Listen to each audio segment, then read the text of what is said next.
Hi, good morning and welcome to meditation. Today is the 20th of October. I would like to read with you in 2 Corinthians chapter 4, verse 17. For our light and momentarily troubles are achieving for us eternal glory that far outweighs them all.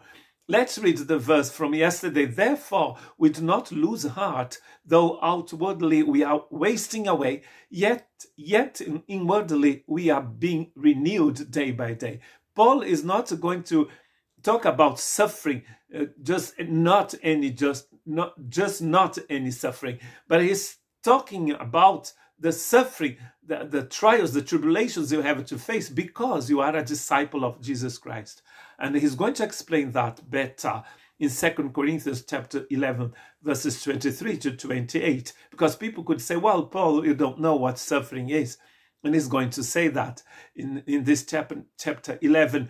Are they servants of Christ? I am not. I'm out of my mind to talk like this. He says, I am more. Say, I am a servant of Christ.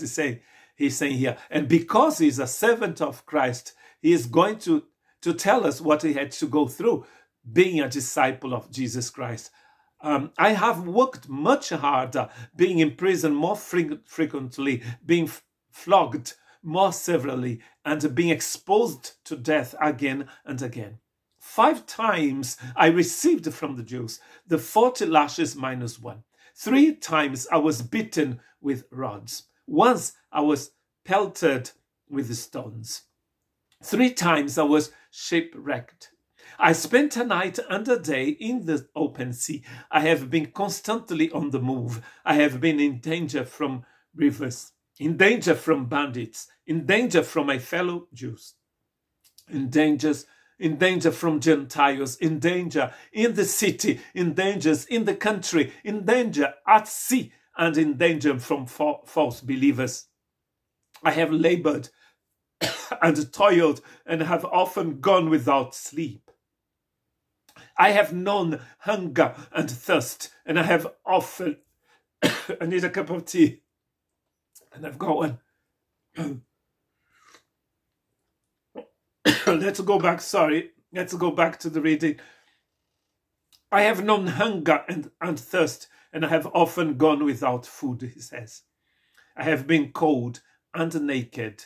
Besides everything else, I face daily the pressure of my concern for all the churches, and it's a weight for him. He's suffering because what is going on in the churches.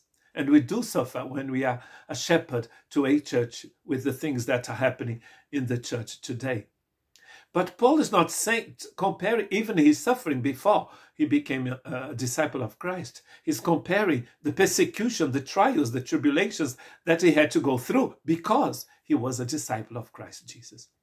You could live 200 years, you could live 100 and suffer. And that compared to the eternal glory that's waiting for you, it's a momentary trouble, as he says here. We cannot compare the glory that is waiting for us in heaven with the troubles we face here because we are disciples of Jesus Christ. It's interesting because the word glory, it seems to me, if I can remember now, in the Old Testament, it means weight, comes from a word that means weight. And here in Greek, Paul is saying an eternal glory that far outweighs all the tribulations. So the glory that we receive here is so heavy that compared to the tribulations are very, very light. God bless you.